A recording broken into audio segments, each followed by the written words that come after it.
Good afternoon. Thanks very much for joining us on this private briefing dealing with the Thai Regulatory and Tax Update 2021. Now, I'll just make some general introductions. First, introduce myself. I'm Zach Lucas, if you haven't encountered me before. Partner with McCarthy Denning, which is a law firm in the City of London.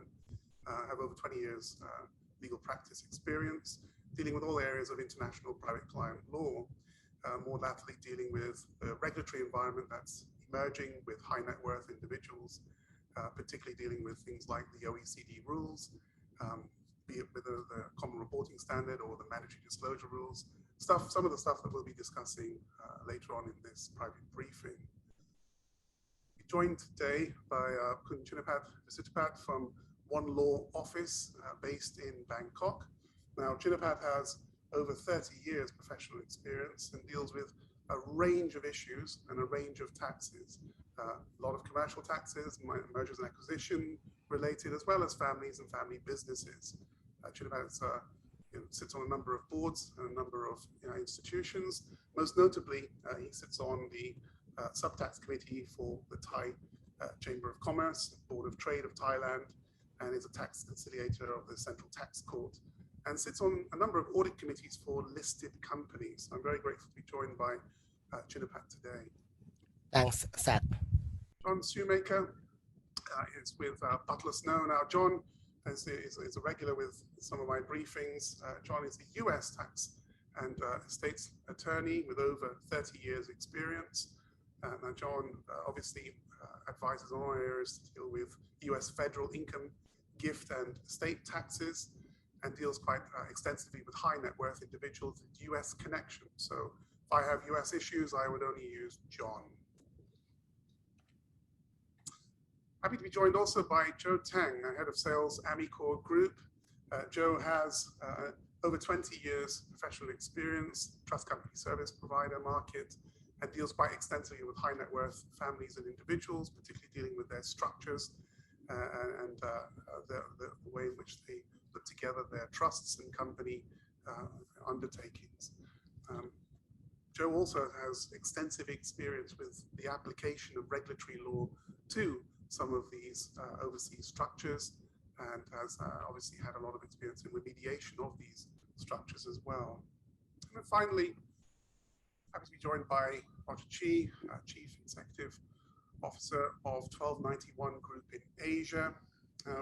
Roger has extensive experience with family offices in both Asia as well as the Middle East, comes from a venture capital background, and deals quite heavily with high net worth individuals, dealing with multiple different ways in which they can structure, whether it's for succession, for tax optimization, and also deals quite extensively with insurance-based solutions for high net worth individuals and their families. So very grateful to be joined by the panel today. I'll run through the agenda.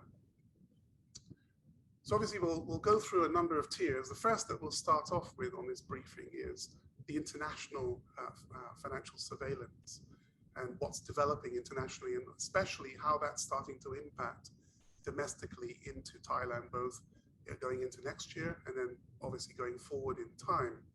And so the principal areas that we'll be looking at within this are the Common Reporting Standard, the economic substance rules, and the beneficial ownership register rules.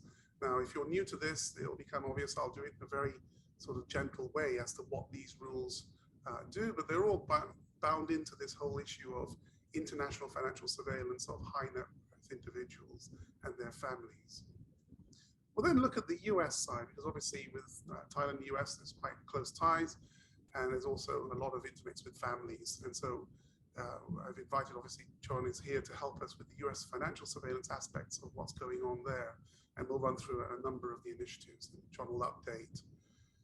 We'll then look, in light of COVID-19, we'll then look at the Thai tax policy update. And what we're looking at particularly here is things that may develop in the future as a result of COVID-19, as well as looking at some of the policy agenda items that are likely to occur because of recent events involving high net worth individuals. So Kun Chinapat will deal with that going forward. And then finally, we'll end with a case study. And in this, we'll run 5 examples of typical structures that high net worth Thai families and individuals would typically have, and then we'll run through as a sort of summary of all of this, pulling it all into one place, and each of us will take turns to discuss what the impact of this international financial surveillance, the US side, and the policy changes that might likely happen in Thailand will have, as against typical structures. And as I say, we'll go through a number of them just to illustrate how the rules work in practice, and not just looking at it from an academic standpoint. Now, the slides, as well as a copy of the recording, will be made available after the webinar is completed. I would just say, however, just as an admonition, that what we talk about today is general discussion. It's not designed to be legal advice. It shouldn't be relied on for that purpose. And that admonition is included in any written materials that you will receive. So this is practitioners having a chat around how the international environment is developing when it comes to financial surveillance that is starting to manifest in an even more aggressive way than we've seen previously. Okay, so I'll run through just setting the scene and giving us an update on what we should take into consideration going forward when we're considering how the international community is reacting, particularly when it comes to the high net worth individual segment. Obviously, we're still in the midst of the pandemic, and in some jurisdictions, it's the vaccination rates are still very, very low. Now, I think we can all agree that the economic impact of this is going to be much larger. It's probably the largest thing that we would have seen in our generations, or anybody for this matter watching this private briefing. So this is going to be a serious issue, because obviously treasuries and taxing authorities are all running out of money in one way or another. So what we end up with is an environment in which there is restricted policy choices. Austerity is not going to be a choice, certainly not for Europe, certainly not for the globe, because we're already in austerity. So to push it even further would tip countries over into economic chaos. What we're looking at particularly, though, is the tax policy agenda as it will develop with respect to the high net worth segment. And so I think it's important to understand the context and what's starting to build around the high net worth individual segment. There are a number of policy reports that are taken into consideration by some of the legislatures around the world, particularly by the European Union, for instance. And the one on the left is the Tax Justice Report at the end of 2020, and that was endorsed by the UN sort of Financial Integrity Report back in February of this year. What do these reports say? And there are many like them, okay? What it shows, effectively, is a sort of rampant tax avoidance by individuals and corporates. Now, these reports are freely available on the internet. You can have a read of the methodology. You may not agree with how they come to these figures, but these are the figures that actually go to policymakers and are taken quite seriously.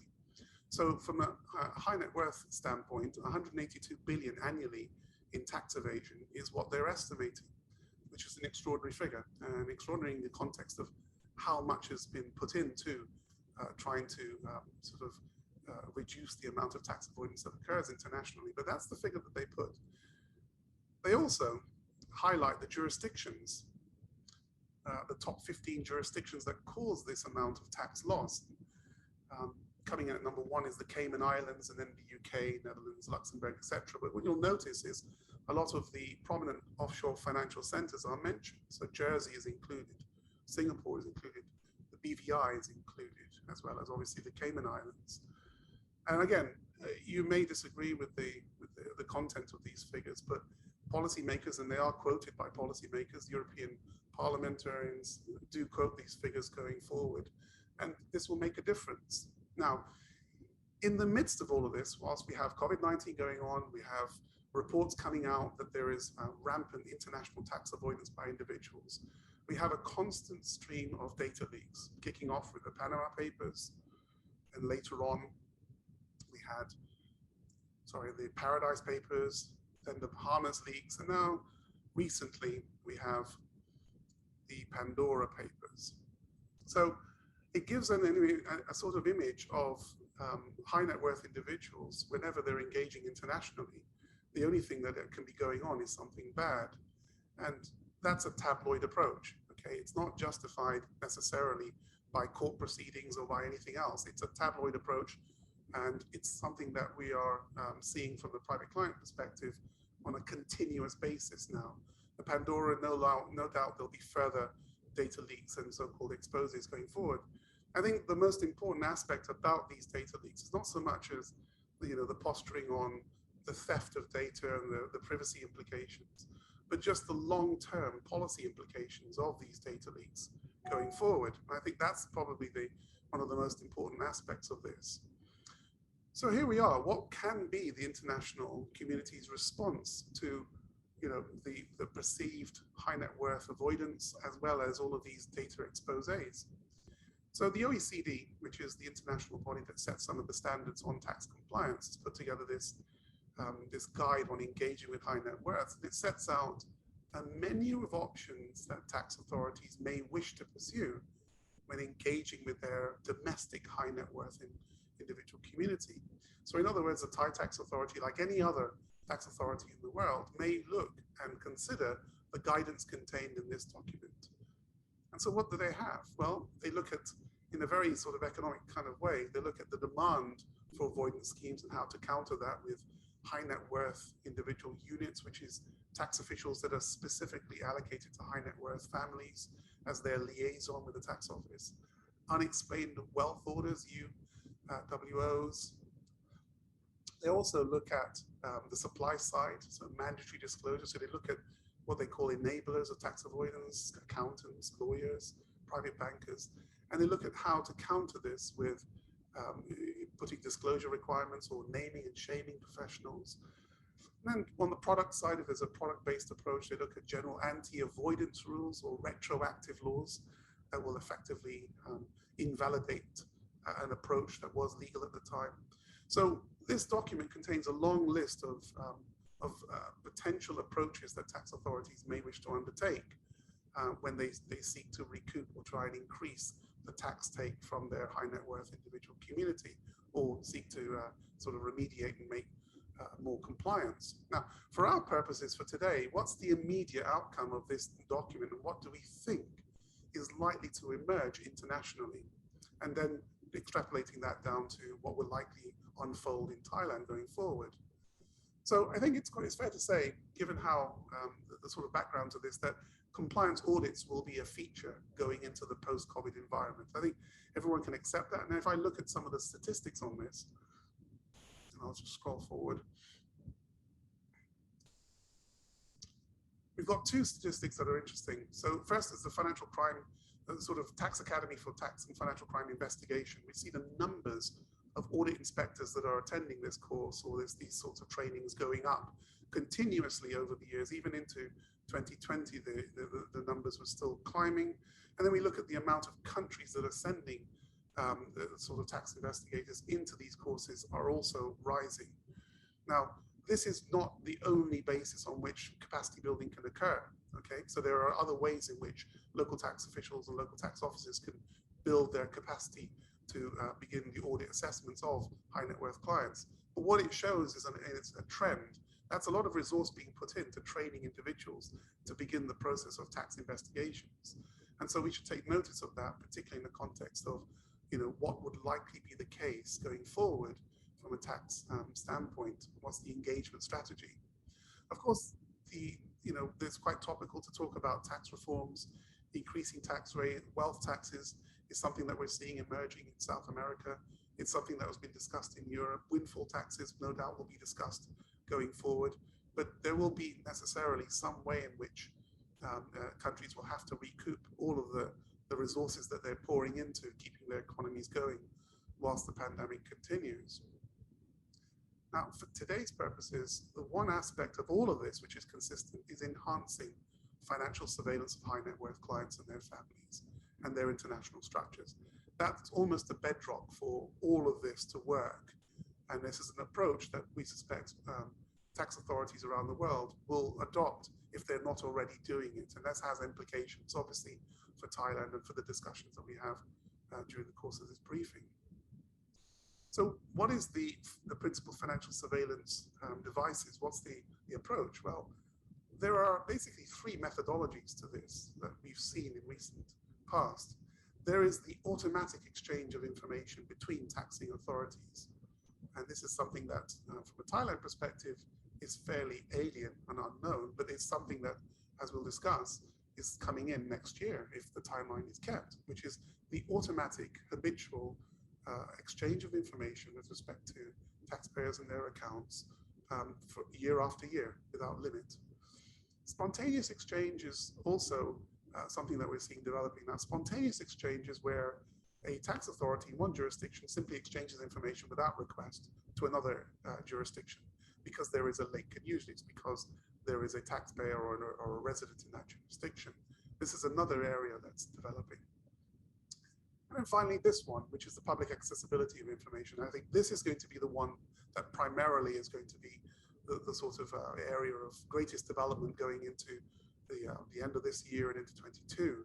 It's public access to registers that are freely available online, and it deals with beneficial ownership of, let's say, companies, trusts, land, or other types of asset classes. And I think this is going to be the area that is going to be the sort of battleground going forward.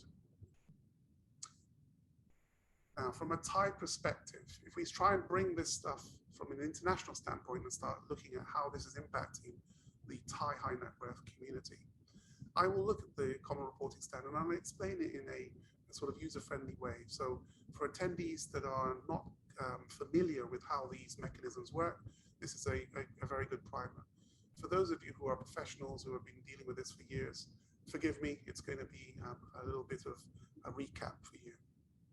I'll talk about the economic substance rules and how they apply to the principal offshore financial centers, because it does have an exchange of information provision embedded into the rules. And then we will look at some of these registers, particularly the jurisdictions that are likely to be implementing publicly available registers going forward. So, the Common Reporting Standard. So Thailand is due to adopt this. They made a commitment that they would exchange information no later than the 2023, so the year after next.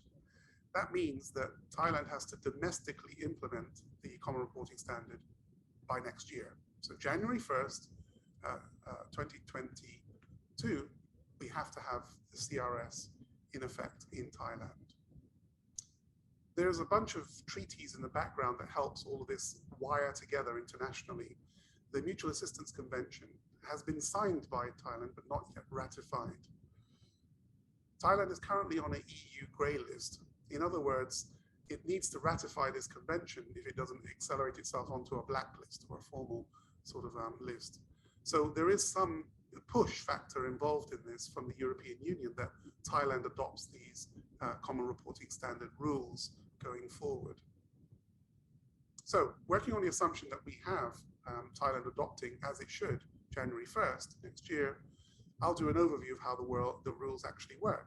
So how does the reporting mechanism practically work? And then I will look at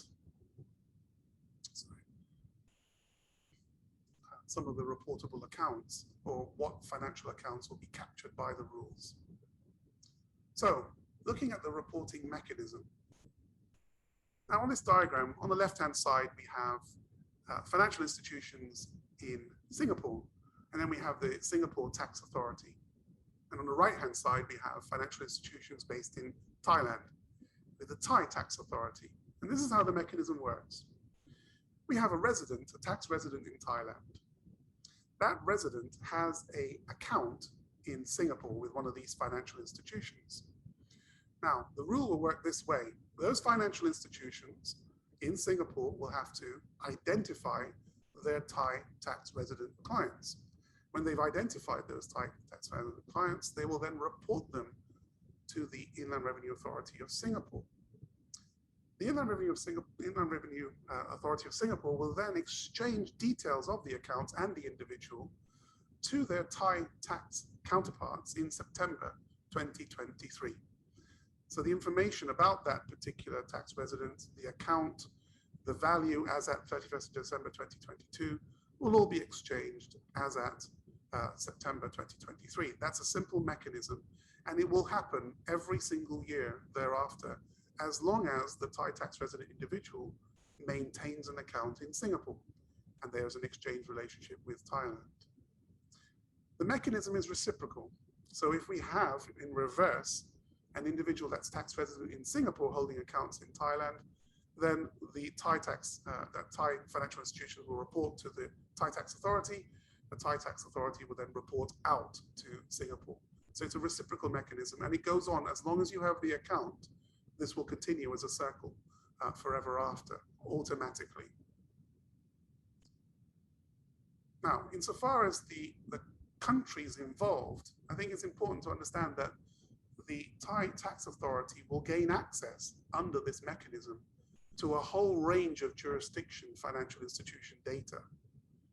So all of the principal offshore financial centers they're already part of this mechanism will all be reporting in. You'll notice the US is not mentioned here, and John will discuss specifically how the US and Thailand will configure under this reporting mechanism.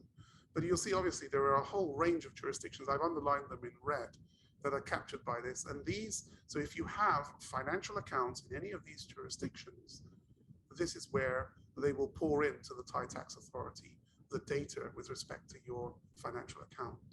Obviously, this is not the entire world, and you see at the bottom of the list jurisdictions that are currently making their way through onto the list. Okay, so just look canter through some of the accounts that are captured by this. And I'll look at, obviously, bank accounts will be captured. Portfolio accounts, and they're really looking at sort of broker accounts. Hedge fund accounts, so looking at funds. And then insurance and corporate accounts.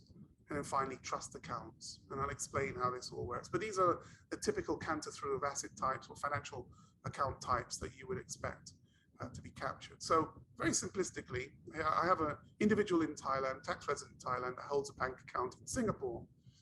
Annually, going forward, that bank in Singapore will report to the Singapore tax authority the details of that account, and they will be exchanged across to the Thai tax authority. And likewise, if it were a portfolio account or custodial account, broker account, again, this one in the United Arab Emirates, in Dubai, let's say, again, the same mechanism is applied, individually held, individually reported. Likewise, if it's a hedge fund, let's say we have a hedge fund in Cayman Islands, that will be reported over to the Thai tax authority on an annual basis going forward.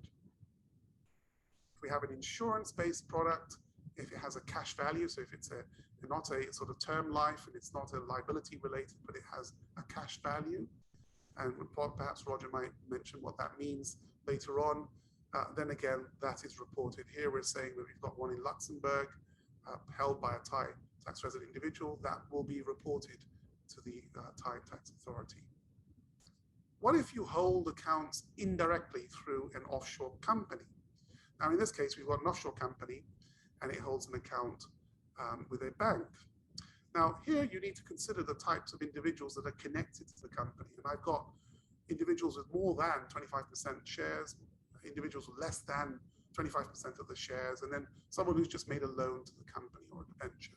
So how is this reported if you hold your accounts indirectly through an offshore company? In this case, typically, it will be the sort of controlling person or person that holds more than 25% of the shares. They'll be the one that's subject to the annual reporting going forward. Members that have less than that generally are not, where the company is just a simple investment company doing nothing else than holding investments, and loans are not captured in this scenario. What if I hold it through a trust? What if I have a trust account going forward and I have a settlor and a beneficiary and protector? In this case, we've got an account held by a trust in Hong Kong. Again, the same reporting mechanism. The settlor of a trust is automatically reported. Protectors are automatically reported. Beneficiaries are only reported to the extent that they receive distributions from the trust. So so there is a difference between companies, and there is a difference between companies and trusts, and obviously individually holding. Obviously, this is a high level and sort of canter through. The details on these rules are quite painful. So, you would need to take specific advice if you were applying this to particular circumstances. But that's broadly how this mechanism works. Even if you hold assets or financial accounts indirectly through a company or a trust, the rules are adapted for that purpose and they will also apply. Okay, now, other financial surveillance initiatives other than the reporting of financial accounts. Now here, I'll just run through what is the economic substance rules and why does that have a reporting mechanism. And I'll look at beneficial ownership registers and the jurisdictions that are implementing these and what it looks like going forward. So starting off with economic substance. There are 12 jurisdictions that have been highlighted by effectively the OECD acting through this initiative, the base erosion profit shifting initiative. You'll see all of the usual sort of British overseas territories, including the BVI, and you'll also see at the end the United Arab Emirates. They're all been highlighted, and the reason why is they're either no or low tax jurisdictions, so they're being targeted. Now, in this instance, I'm looking specifically at, so you've got these jurisdictions, but I'm looking specifically at an offshore investment company that just holds pure equity, okay? That's all it does. It holds other shares in other companies or in other entities like a hedge fund, for instance. And what do the rules require? So this is what the whole issue is on this base erosion profit shifting initiative when it comes to offshore investment companies. They want, going forward, that each of these offshore investment companies has adequate staff and premises going forward. That's the economic substance aspect. And the reason why they have that is to try and effectively bring in a level playing field between jurisdictions that have high taxes or a concept of taxation and jurisdictions that don't. So they require going forward that offshore companies, offshore investment companies particularly, can adequately show staff and premises some level of substance. Now, just note, it's talking about pure equity companies only. So if you have interests in companies, hedge funds, mutual funds, these are all equity stakes. If the company has interests in non-equity, like land, for instance, or it engages in trading activities, it wouldn't be pure equity, so it'd be outside the rules. But most often investment companies will be involved in this way, or they'll be in a chain of ownership. So what happens in the case, and this one I'm showing a Thai shareholder has more than 25% shares, BVI company with a bank account. What happens if we don't have any staff? What if we fail the economic substance test? That gives rise to an automatic spontaneous exchange of information, in this case between the International Tax Authority in the Virgin Islands with the Thai Tax Authority. So what will happen is the details of the company and the shareholder will be disclosed to the Thai Tax Authority because of an economic substance failure. So that's one of the reporting mechanisms that you should be aware of when dealing with offshore companies going forward. All of them will have to show some level of substance unless they are outside of the rules. Last bit, which is to deal with beneficial ownership registers. So these deal principally with beneficial ownership of companies, offshore companies, and beneficial ownership of trusts. So what does it do? Here you've got a company, again, shareholders above 25%, below 25%, and debenture or loan holders. And what we're looking at here is a searchable database with respect to those individuals. Now, the only one that will be highlighted in the current phase of these rules will be a shareholder above 25%. You can have others in there that have significant interests in terms of how they effectively or influence the company, but generally you're looking at members that have more than 25% of the ownership of the shares in the company. They will appear on a searchable database. For trusts, it's a bit more pervasive. So it's the settlor, beneficiary, and the protector. And the rules, as they've been drafted and experienced in Europe, for instance, are very intrusive with respect to the data that's captured. Now, you have to consider that some of these beneficiaries may well be minors, underaged individuals. The idea is a searchable database going forward. Now, the biggest worry that we have with this is effectively how this will work when it comes to the data privacy and the potential for this type of information to be correlated for hacking purposes, ransomware, etc. This is an emerging area. There's been a lot of consultation around these risks, but it doesn't appear to be getting through. So jurisdictions that are going forward with this must be aware if you hold structures in those jurisdictions, then there will be a heightened risk of sort of cybersecurity with respect to your details going forward. And this is something that will emerge in a greater way going forward in time. So which jurisdictions are implementing these searchable databases? European Union, through their anti-money laundering directive, has already implemented,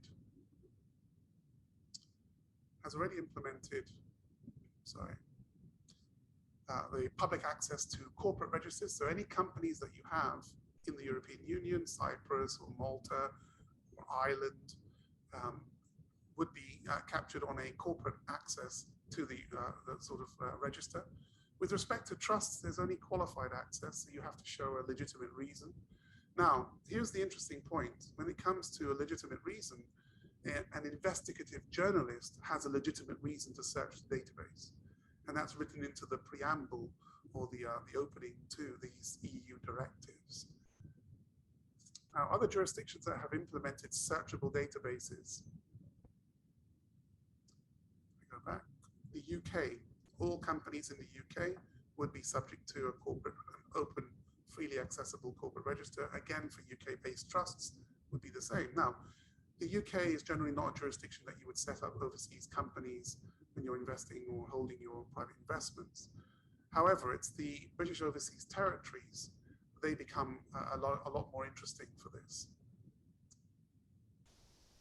Sorry, this is a problem with Zoom trying to catch up.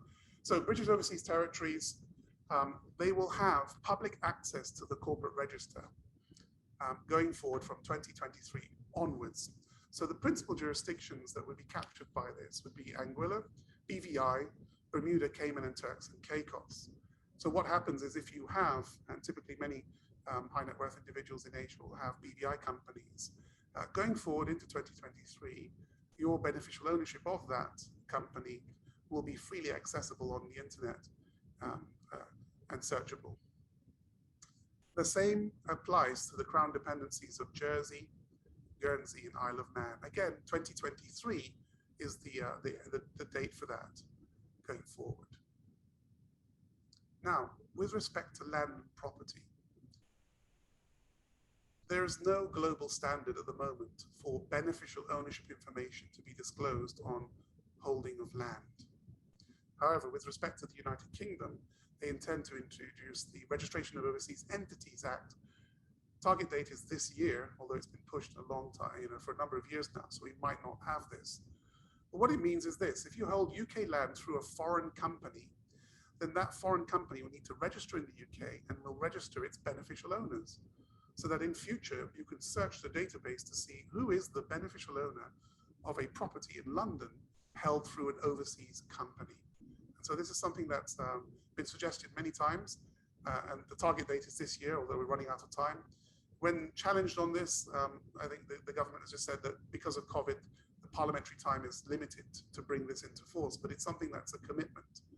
But that's with respect to the first time that we've seen beneficial ownership registers applied, not just to companies and trusts, but also now starting to go into beneficial ownership of land and holdings.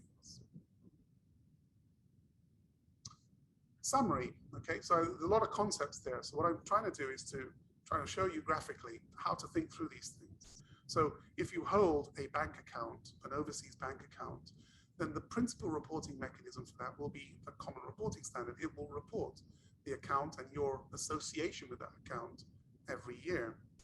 Likewise, if you're holding, let's say, a hedge fund interest or a cash value insurance, again, these are all going to be habitually reported every year.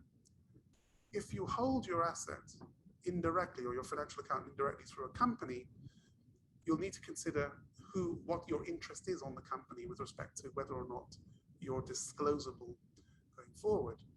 Economic substance rules will be applicable. You'll need to consider whether or not they apply, because if they do, you'll have to put in potentially more substance to these companies going forward. And if you fail, that's an automatic spontaneous exchange of information with where you are. Likewise, you'll need to be aware of the public access that's going to be in the future to your beneficial ownership of that company going forward.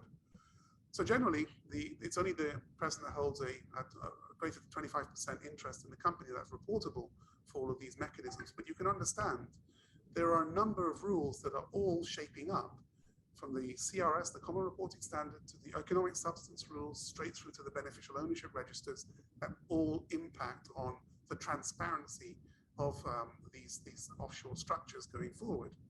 If you hold it through a trust, then it becomes even more disclosable because all of the interests will be disclosed. So beneficiaries, settlor, protector will all be disclosable. The important thing to note in all of this is the interrelation of these rules, the jurisdiction that you're in, and it's dynamic, it changes, they change over time.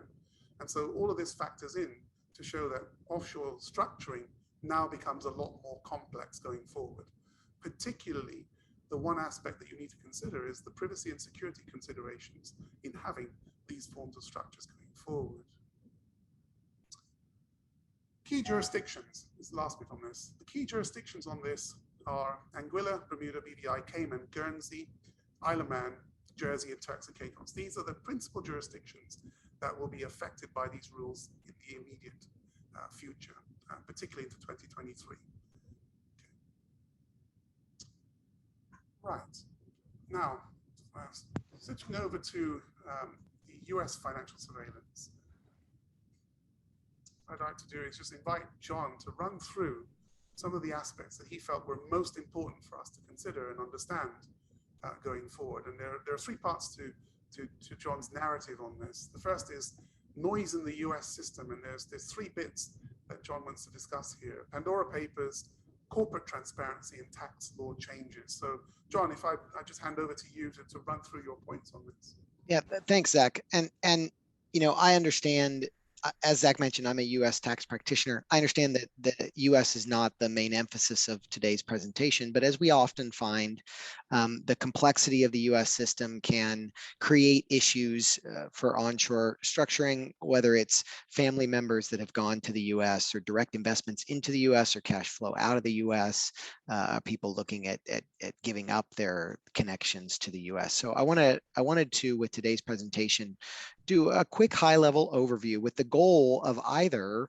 triggering a memory for you of something that you're directly or indirectly involved in and you weren't aware of this issue. And so now, okay, now I know it and I can take a proper advice or plan with it. Or just educate the attendees so that you can be an issue spotter for the clientele that you're serving. And that's really, I've long thought that regardless of the subject matter expertise, any of us as panelists on this call or as attendees, anything that we develop from a subject matter expertise is really secondary to the value we provide in simply being someone who can bring a client's attention to a concept.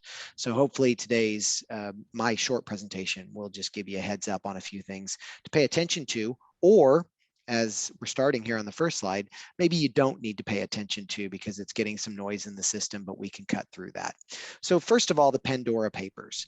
I think there was a lot of buzz at the beginning of the week, a couple weeks back, about the Pandora Papers. And there was a lot of emphasis on the United States, the idea that certain South Dakota information or certain offshore providers with US operations had data leaked, and there was going to be this big attention on the US.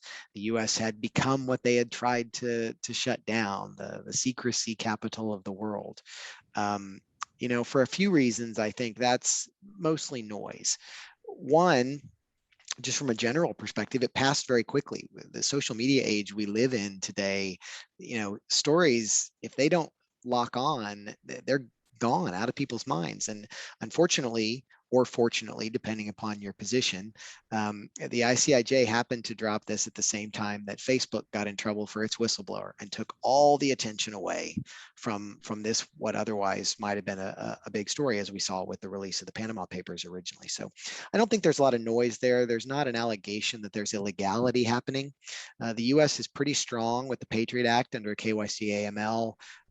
Not a lot of folks hiding money in the US engaged in any type of criminal activity other than non-disclosure for tax purposes, and we'll talk about a little bit about that in the back end of what I'm going to cover. So I think the Pandora Papers is not something that should cause people who are using the US system and US structuring to have too big of an amount of concern.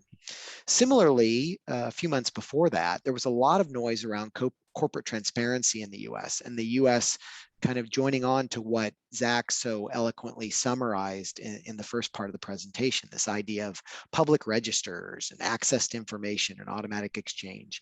That's really kind of been overrepresented by the media, I think. When you look at the actual act, the Corporate Transparency Act that was passed, and then some of the ancillary noise in that space, there's not a lot changing or happening. The Corporate Transparency Act itself in force, but is reliant upon regulations which have yet to be revealed. They're slated to be revealed in January of next year. But even when they are issued out for the first time in draft form, we'll really be looking at what's their enactment date. And that will necessarily be out farther into the future. And then we highly suspect that there will be a lot of winnowing down of the types of entities that are affected. Right now, it is pretty broad. I acknowledge that. But they're going to carve out and exempt a lot of companies. And again, as you'll see in second or third part of my presentation, a lot of the state has already been disclosed to U.S. authorities. And so it's not something new that a client needs to be overly concerned about. So I think there's a lot of noise around corporate transparency in the U.S. Not really much is going to change there. And I don't foresee the U.S. signing up to CRS in the near future. The reciprocal IGA concept seems to be working for them and gives them a nice deflection point to say, look, we don't really need to participate in CRS because everyone who signs an IGA with us has the option of doing a reciprocal agreement. I should note an interesting point there. Singapore recently switched their IGA, went to a reciprocal. None of us can figure out why. And could that change from a Thai perspective, or Malaysia recently signing up to their IGA? Those can change whenever a country decides to. So understand that the U.S. may not be participating in CRS in the foreseeable future, but in some ways they already are under the concept of reciprocal exchange. And then the last thing that there's a lot of noise around right now is tax law changes, whether that's changing the top income tax rate, raising the corporate tax rate, lowering the U.S. estate tax exemption amount, changing the way the capital gains are taxed and what the basis step up is. There's a lot of noise around that. Anyone who's watched U.S. politics for the last 5, 6, 7 years can tell you the one thing that has been consistent is inaction. They cannot get together to agree on passing almost anything. And so, they're stuck in a battle right now. I don't think it's highly likely that we're going to see massive changes. There'll be some tweaks around the edges. So, if you do have direct investments into the U.S. or you yourself are a U.S. person, it's good to monitor and talk to an advisor. But I wouldn't be shocked if we got to the end of this year and there was just a failure to pass a bill because they just couldn't get the votes that are required. So that's the noise in the system that you see in the news right now. I don't think you necessarily need to pay a lot of attention to those. But let's move to a few items where I think maybe these have slipped under the radar and you should be paying attention to it, because these can have a substantive effect on the clients you serve or your own individual holdings. So first on FATCA. FATCA has been in effect. Thailand signed the IGA relatively early on, so it's been in effect for a couple of responsible officer cycles now. Now, for those of you that are very well versed with FATCA, you may hear me say responsible officer cycles, and you may say, well, wait a minute, John, Thailand has a Model 1 IGA, and so those aren't directly relevant. And you're absolutely right. So Model 1 jurisdictions don't have those same responsible officer certifications that non-Model 1 Treasury Reg or Model 2 jurisdictions do. There can be some from a sponsoring entity perspective, which is the way that large corporate service providers or trustees help manage the volume of structures that they're doing this automatic exchange reporting for. So there can be some, but there is an indirect element that I think everyone should think about. Any Model 1 FI that is exempted from that technical signing on to the IRS portal and doing the responsible officer certification, you should download that form and review it internally, because eventually Thai government, much like the Singapore government and others in the region, will begin audits. And that RO certification that the IRS uses every 3 years is a perfect template. If you're complying with that you're going to pass whatever internal audit comes up within your home jurisdiction. So just a heads up, if people have been relying upon their Model 1 status and they haven't really been directly doing those responsible officer certifications because it's not a technical requirement, I would encourage you to go ahead and go through that. It'll save you a lot of hassle down the road when audits are eventually rolled out. You'll be prepared for them, you'll pass with flying colors, and you'll save yourself a lot of headache. Another issue that we get a lot of questions about, and I just want to give a heads up to folks, we get a lot of queries where people ask, how do we get to a zero balance? There are some judgment calls, particularly in the fiduciary structure space with trusts, where when a trustee or another corporate service provider is reporting, their judgment calls on what balance needs to be reported about a person. Typically, these are people who fit the ultimate effective control category. I would just caution folks, a race to get to a zero balance might be counterproductive. And what I mean is there are massive, massive volumes of information being automatically exchanged, both under FATCA and CRS globally. My suspicion and understanding from talking to individuals in tax authorities around the world is that seeing a zero is way more of a trigger or an attention drawer than general balances, which get lost in the noise. Another thing to mention there, though, is algorithms are incredibly good at distinguishing between made-up numbers and actual numbers. So to the extent that you might be tempted to cut corners and just put a value in without going through the process of accumulating different balances and stuff to come to a total, don't do that, because you as a human being, if you're just putting balances in, are gonna betray a internal kind of pattern that you have. That I've spoken to tax authorities and they're using algorithms to sort through their FATCA data. So try to use genuine data as much as possible because it won't get caught in those algorithms and flagged, like zeros are being flagged as well. And then the last thing to mention in regard to FATCA, I think, is the knock-on effects. So as awareness of the US system grew in the region, particularly from 2015 to today, we're starting to see the Department of Justice turn their attention to the Asia region, and banks are being approached. And in Thailand, the banks need to be prepared for this. They're being approached, and the IRS is, along with the DOJ, examining books to see if they've released funds when clients have passed away to the next generation, to the executor, to the sons and daughters. Have they released funds from accounts that had investments, direct investments in US securities? There is a US estate tax exposure for non-US persons, not the worldwide exposure that I as a US citizen have, but holding US securities directly, Apple shares, Google shares, Facebook shares, anything over 60,000 USD and you pass away, you've got a 40% US estate tax exposure. And the IRS and the DOJ are going at banks who have released those funds and said, you had no right to release those funds. You knew there were US securities in those accounts. You knew there was an outstanding liability. The banks are getting familiar with this now and knowing that they're going to be audited. So they're asking the second generation to provide a transfer certificate. That's a formal process where the US releases and they acknowledge that either there was no estate tax due or that the estate tax return was filed. So I'm getting a lot of inquiries in this space. Just a heads up to be aware.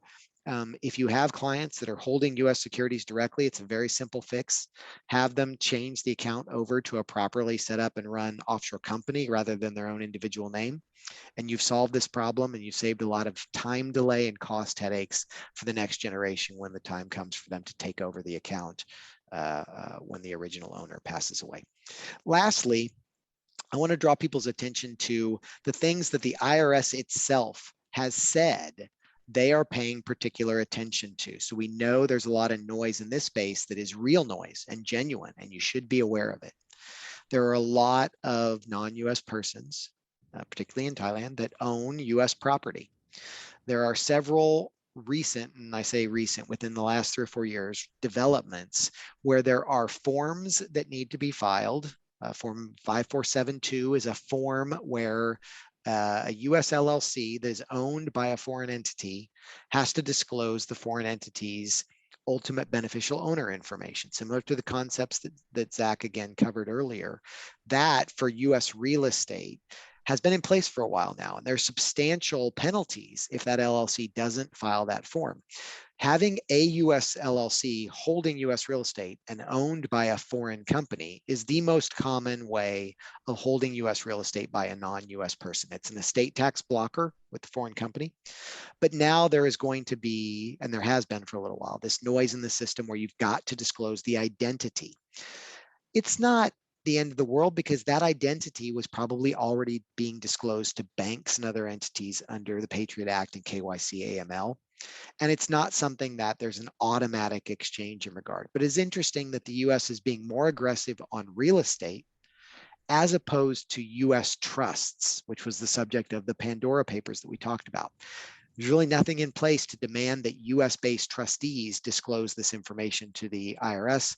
They are looking at structures which are holding US real estate will have to disclose that. That's the opposite of the international realm, as a lot of you are familiar, and I can attest sitting here in Singapore and particularly on Sentosa, the gap in CRS right now is it's picking up bankable and non-bankable assets, but real estate is kind of a black box where that value and that equity is not being reported automatically under CRS. Well, it's the opposite in the US, strangely enough, for the country that's not participating in CRS. They're taking the more aggressive approach to track down ownership of real estate, not going after trust and fiduciary structures yet. Also with expatriation, the IRS has said they're paying particular attention to people who leave the US system.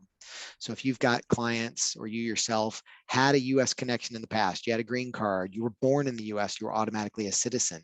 You need to pay very particular attention to the manner in which you give that up. And it's always good to give it up. You can get out of that tax system. It's one of the most complex and the most onerous.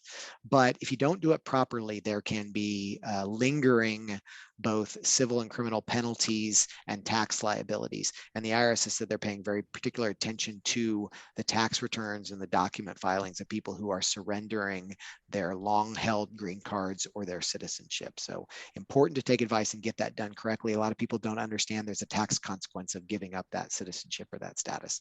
And then lastly, the IRS every year publishes something called the IRS's Dirty Dozen, where they list the 12 most egregious or aggressive tax planning schemes that they are going after, and they're going to try to stop people from doing them. For the first time, Malta's pension plan industry, which is a absolutely correct literal interpretation of the Malta Treaty with the US, but is for most practitioners acknowledged as, leads to a ludicrous result where that application of that wording and that situation leads to no tax being owed, where the US has never foregone taxation in those situations. For the first time, the IRS put that Malta pension plan concept on its IRS Dirty Dozen and has said that they're paying particularly attention to anyone who set up that type of structure to defer or avoid US income tax. So be very careful about that. And if you've got clients that are involved in that, give them a heads up that they need to take proactive measures now to kind of get their legal opinions in better shape, or if they've taken aggressive positions, they might want to consider doing a streamlined disclosure, getting out of that position and switching to a position that's a little more amenable to the IRS and does pay a minimal amount of tax. And that's that last thing to mention there. Deferral reduction strategies. The US has a very clear set of anti-deferral rules, the CFC rules and the PFIC rules. They're on record as saying they do not allow US persons to accumulate income offshore and not pick that up on an annual basis on their tax returns. So, be circumspect if it sounds too good to be true. There's plenty of ways to properly structure. And we all should be pushing back against some of the sentiments that are expressed, in my opinion, in the Pandora Papers and other leaks that somehow try to besmirch legitimate planning. But we're all harmed in that position when a race to zero becomes something that we get into. If it's too good to be true, pigs get fat, hogs get slaughtered. So don't try to take too aggressive of a position, definitely when it comes to the US. That's all I had. I'll jump in as we do the examples and give little anecdotes or tidbits about the US connection to things, but I'm going to turn it over to the ones who know a lot more substantively about the local rules and the examples. Thanks, Zach. Thanks very much. Thanks, John. Very helpful. Okay, so we'll move on and we'll look at the tax policy update for high net worth individuals with respect to Thailand. Now here, the real emphasis of our discussion here is really looking at what is the Thai tax authority going to do in the context of the COVID-19 recovery phase, when we're trying to bring back in revenue into the coffers and try and recover the economy. And so there are a number of aspects that I'd ask Chittipat to talk about, particularly whether or not we are likely to have an amnesty in Thailand. Some other jurisdictions are doing that as a way of helping the taxing authority. Are we likely to have inheritance tax reform, an increase potentially in the rate of inheritance tax, which is quite low? Are we likely to have windfall tax or a wealth tax reform going forwards? What do we look at as a potential area that the Thai tax authority may be looking at when it comes to high net worth individuals?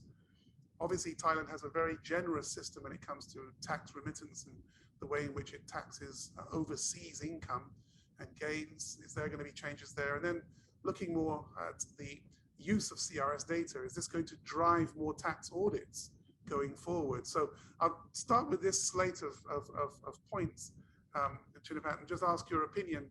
What are we likely to see if we're high net worth individuals in Thailand, if we're advising high net worth individuals in Thailand? Are we likely to see any of these changes coming through as the Thai tax authority tries to deal with the COVID-19 fallout? Thanks, Zach. As we discussed earlier, in terms of the tax amnesty in Thailand, no issue discussed in Thailand. But when we discuss on the COVID situation, the Thai government announced the discount of the tax rate, but not for all. Discount for the property tax, the new property tax in Thailand, effective as from last 3 years and start from last year 2020 and to this year, discount 90%. And then last year and this year, the property tax rate only paid at the 10%. But next year will be the same rate of 100%, and we believe that no discount tax rate. And then when we discuss on the tax amnesty, I don't think that the Thai government will do something like this, similar to other countries. And in addition to the property tax, the Thai government announced that the VAT rate, WAT, or GST in Singapore or Australia, the VAT rate still 7% tax rate, similar to the previous years, and up to the next 2 or 3 years. And then they try to steal 7% tax rate, because the Thai government try to control the votes, and control the parliament, right? This is the politic issue, right? In terms of amnesty, I don't think that the Thai government will do something like this, and no voice on some early warning sign from the Thai Revenue Department. No, right. CRS data, when they start to get all of this data flowing in to the tax authority, what do you think they're going to do with all this information? Because that seems to be the most apprehension, is having so much data coming in. That's right. During the COVID-19 last year and this year, the Thai government they introduced the many campaigns and subsidy fund to the Thai citizens in case of shopping to increase more economic cycle, and I don't think that the Thai government will collaborate and will gather the big data from the Thai taxpayer. Most of them that the Thai government they can gather and can get is the mass uh, uh, the high group of the blue collar, not white collar or not high net worth individuals. No, right. I mean, do Yeah, we think that there are likely to be more tax audits? I don't think so. I don't think so. You know, before COVID-19, in 2018, 2019, the Thai Tax Authority, they announced the new law to all the commercial banks in Thailand to prepare and to monitor the bank account, personal bank account and corporate bank account, in case of the deposit in or the pay in amount of the bank account. For example, uh, for 1 year, if the deposit in or pay in over 3,000 times per year, this is the requirement that the commercial bank be report to the Thai Revenue Department. And another requirement is to report to the tax authority when the amount of pay in over 2 million baht, 2 million baht, and over 400 times 400 times.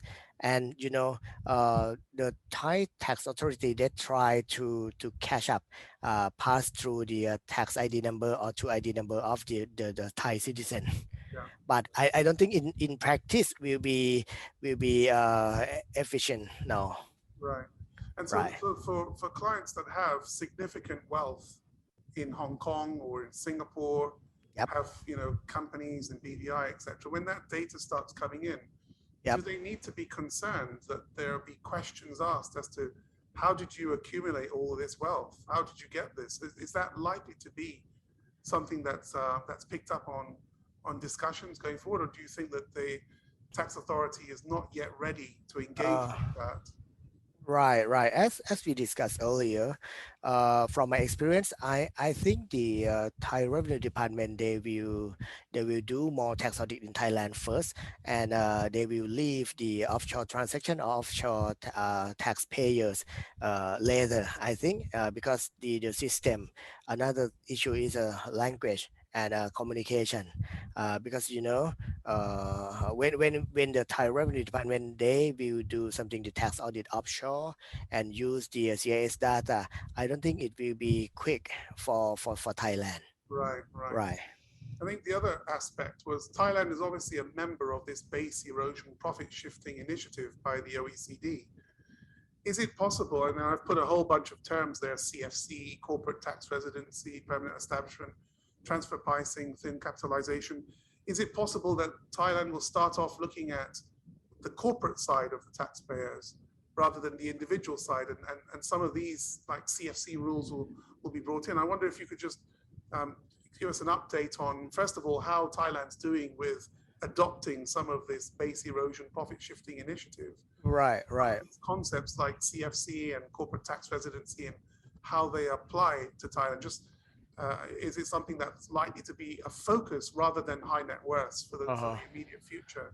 Okay, when we discuss on the BEPS 15 actions, Yeah. Thailand now adopt the transfer pricing as a law and effective as from last 2 years, and then last year and this year, the taxpayer is required to disclose the related parties. But next year will be the next step of a transfer pricing law. In terms of marketing price, arm's length price, and the sales service and intra-company loan among the groups of the company. But for CFC, control foreign company, I don't think this is the choice of the Thai tax authority in Thailand to announce and to introduce to the Thai market. In terms of the corporate tax resident, by practice and by law, Thai tax adopt the registration, the place of registration. No need to have the economic substance or place of management, similar to different from other countries like Singapore, Hong Kong. But PE issue is a DTA issue, double tax agreement. This is the law come into effect a long time ago, and some multinational companies in Thailand the project they got attacked from the tax authority. For example, Draga Comtech and Draga France from France, and lose the case from the Supreme Court. Right. In terms of thin capitalization, I think the next step after TP, after transfer pricing, will be thin capitalization, and it is understood that in the process of law amendment. And go back to the inheritance tax reform. I don't think that the Thai inheritance tax will be reformed, but the whole picture, the government, Thai government is in the process of Thai tax reform. And they announced the gift tax, announced the inheritance tax, announced the property tax, the new property tax, and study on windfall tax. But I don't think that windfall tax will come in the next or the near future. Right. Okay, so just one little bit on the corporate side. So if if a Thai high net worth individual has a offshore company like a BDI company, which is rolling up income and gains with respect to a financial account in Singapore, we don't see we don't feel at this point that there is any mood to amend the law to allow that rolled up income and gains to be taxed in Thailand. We think that won't be, the CFC will not apply. That's right. Forward, is that right? That's right. Not apply. And many cases that I have dealt with, and the other tax service provider or tax advisor in Thailand, we still adopt that practice because no sense of GAAP in Thailand amendment. Yeah. Right. All right, good. Thank you very much, Chinapat, for that. I think we'll move on now to look at the sort of round table and discuss some of the topical case studies that we see in practice. And I think I'll start off with a very simple scenario where we have an individual in Thailand, tax resident in Thailand. They have a cryptocurrency account in Singapore. They have a deposit account in Hong Kong, and they also have a deposit account in the United States. So they're holding all of these various sources of wealth in their own personal name. Now, I'll run through and counter through the questions. The first is I'll ask John to look at the US tax implications and reporting implications for this Thai tax individual that holds the US deposit account in their own name. First of all, what's the potential tax exposure, and what's the reporting implications of that person doing so? Yeah, so a few things to pay attention there. To the extent that they're holding U.S. securities, like I mentioned, if it's in their own name, there could be a U.S. exposure. It's important not to confuse that here, though. It's not because it's in the U.S. account. It's because of the nature of that stock. Even if it was held in a non-U.S. account, there'd be that exposure. The cash sitting in a U.S. account, if transferred to another account in the U.S., there is a risk and an argument that there's a gift tax that's accounted for there. So if a non-US person has an account in the US and they intend to make a transfer to a family member or to a friend that's a gift, we always say transfer from one of your non-US accounts instead of transferring from your US account, because you don't want to even bring in the argument that there's a gift tax implications. And then, interest earned there, typically US sourced interest is going to be handled through withholding. So they're not going to have to do anything per se. They've just filled out a W-8 form appropriately, and the bank's going to withhold 30% on interest and dividends that are paid out to that account. Reporting side for FATCA purposes, will the Thai tax authority become aware of this US account held by the Thai tax resident individual? Yeah, not currently, but again, that's what we need to be paying attention to and kind of monitoring and watching to see what type of developments happen, either on the type of data that the US is getting, because it's not a one-for-one match under reciprocal agreements, and then whether the country signs a reciprocal agreement or switches to a reciprocal agreement going forward, but not currently. From an international standpoint, we're really looking at the account held in Hong Kong. Obviously, that account will be annually reported from 23 onwards, 2023. So from a Hong Kong financial institution, they'll report to their local tax authority, and then they'll report across to the Thai tax authority effectively the gross balance of that account every year going forward. With respect to cryptocurrencies, there's nothing in place at the moment, although by the end of this year, we should have the OECD rules dealing with crypto reporting. So for that Thai tax resident individual with crypto assets or digital wealth held in Singapore, there's currently no requirement for that to be reported to the Thai tax authority. There will be separate rules that the OECD will put in place.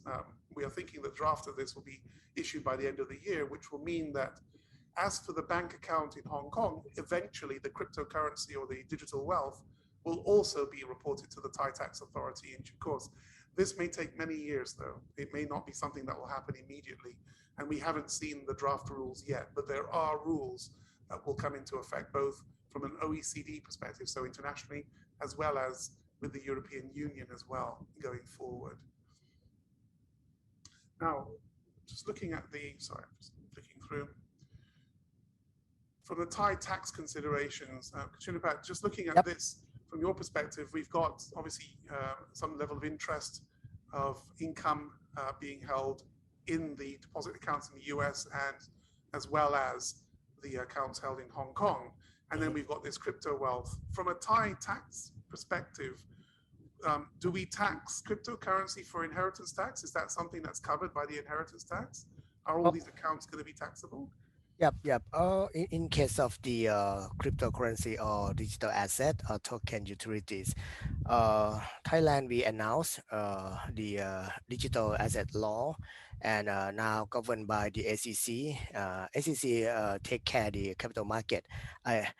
We don't know why Bank of Thailand did not touch on this, because the cryptocurrency should be under the supervisory of the Bank of Thailand. But in terms of the taxable income, the tax authority announced the law after the SEC law or digital asset law to take to impose a tax on the digital asset. But not 100% clear for the digital asset, because we discuss on the two sides of tax. The first one is a taxable income. Another one is a VAT, goods or not goods, VAT on cryptocurrency, right? And in terms of the inheritance tax, when we discuss on the inheritance tax, just only the asset under the estate, just only four asset under the estate to be imposed by inheritance tax in Thailand. For example, cash in bank, immovable property second, and the third one will be vehicle, jet, yacht, truck, car, supercar, and the last one will be shares in stock market or outside stock market.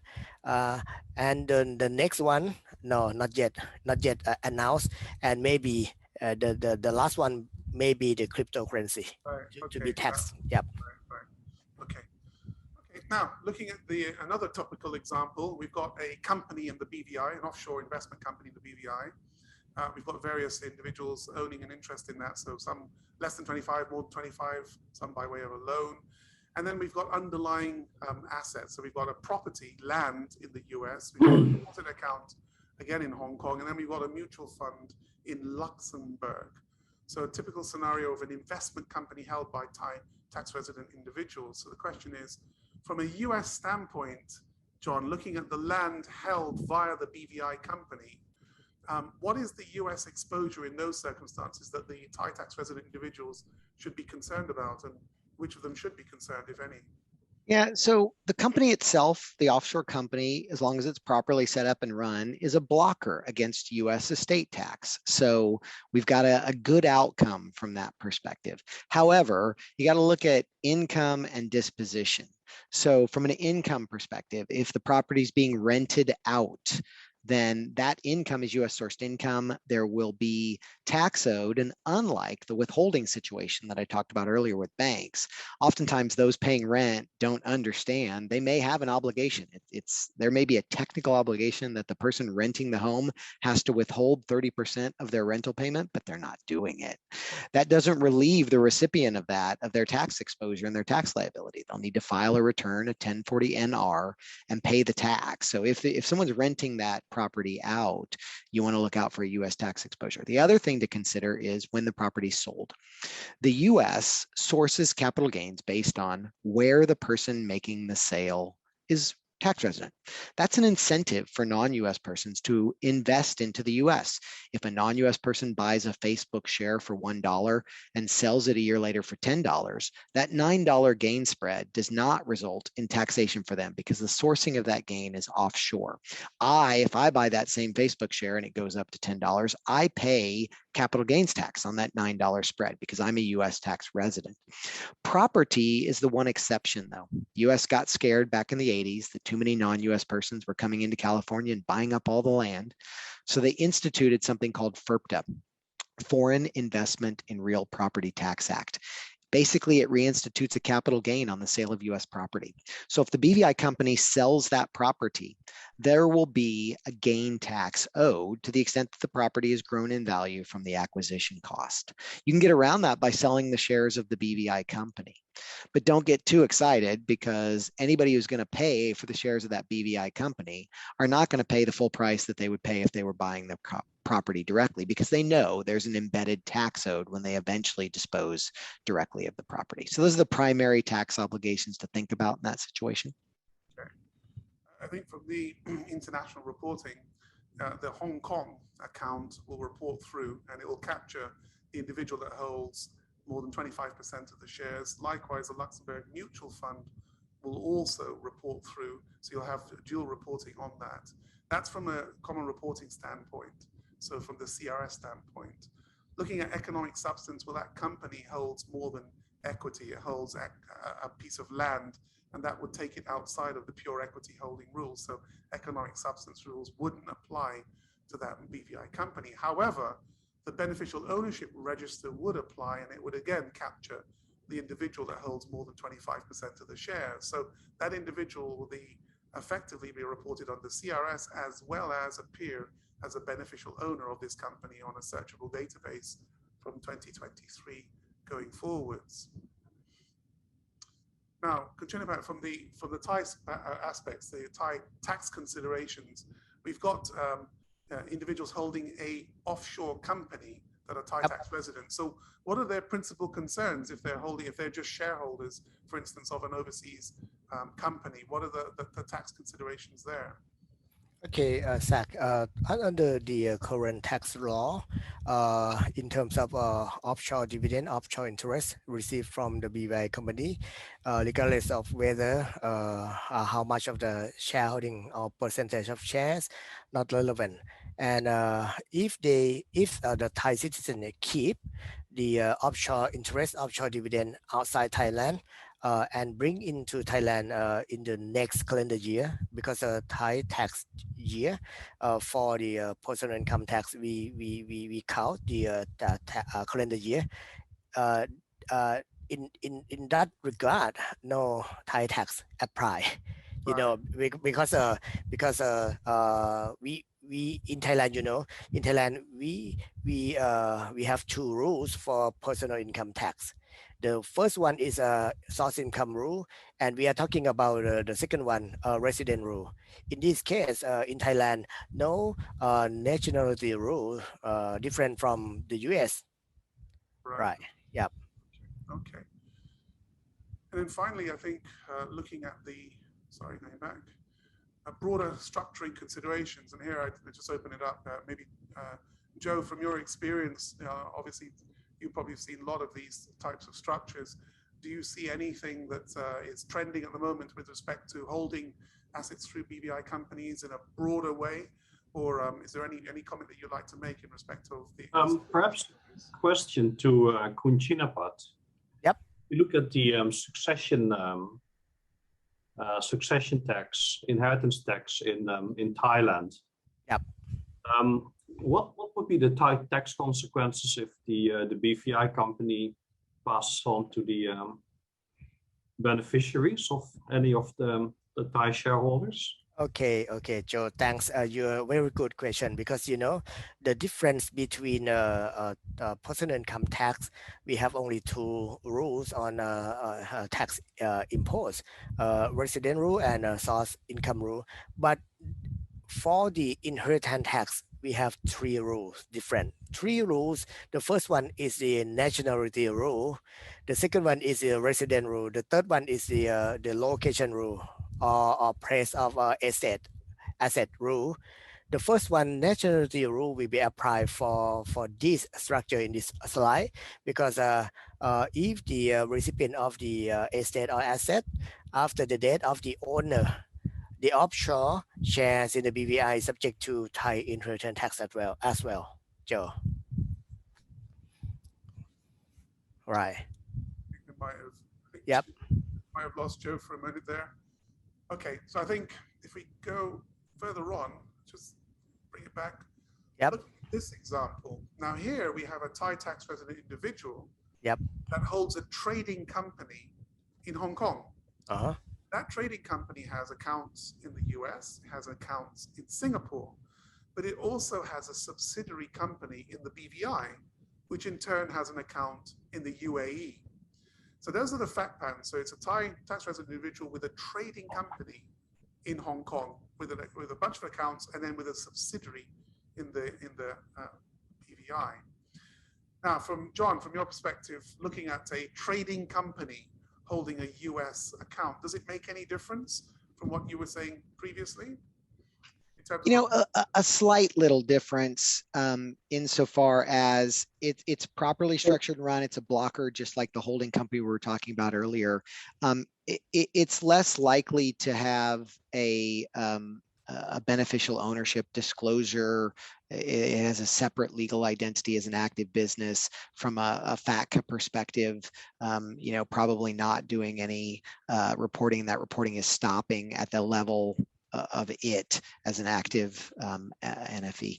Right. So from a FATCA perspective, the Thai tax resident individual is not reportable because it's a trading entity. I think that from a CRS perspective on the account held in Singapore, again, the same analysis will apply. It's a trading company in Hong Kong, and therefore from a financial institution based in Singapore, they would report the entity itself, the trading company itself, to the tax authority in Hong Kong, but they wouldn't report the beneficial owner because there are different rules for investment companies and trading companies. And for trading companies, it's a partial disclosure for CRS.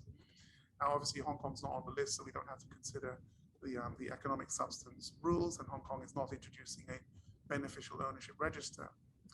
With respect to the BVI company that holds the account in Dubai, let's say in the UAE, there we do have an issue because from the UAE's perspective, they will just look at the BVI company and see that that company doesn't trade. That's just a pure investment company. And there you would have a disclosure under the CRS, notwithstanding the parent company is itself a trading entity. So you would have a disclosure from the UAE to the Thai tax authority by virtue of the BVI company. That BVI company would obviously have to satisfy the economic substance rules. It doesn't have to in this case because it doesn't hold any equity interests. And in respect to the beneficial ownership register, again, we would have public accessibility with respect to the Thai tax resident individual.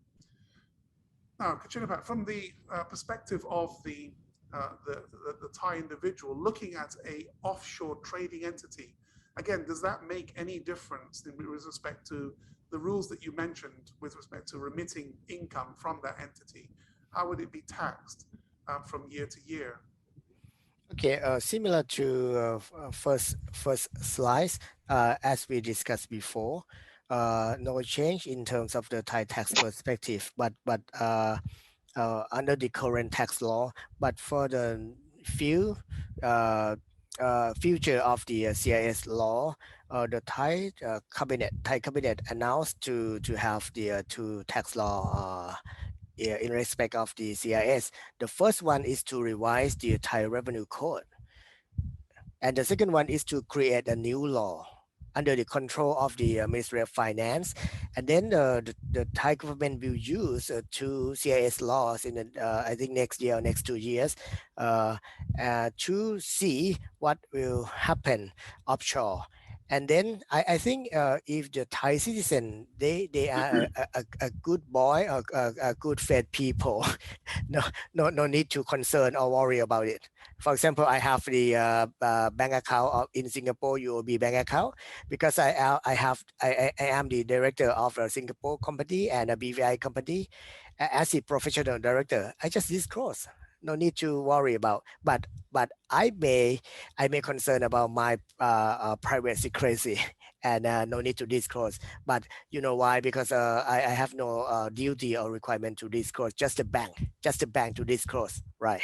But just to be clear, when it comes to the Hong Kong trading entity, if effectively the Thai individual is the only director of that entity, it doesn't make a difference on the tax analysis that effectively that Hong Kong company is managed from, let's say, Bangkok. It doesn't make a difference. Is that correct?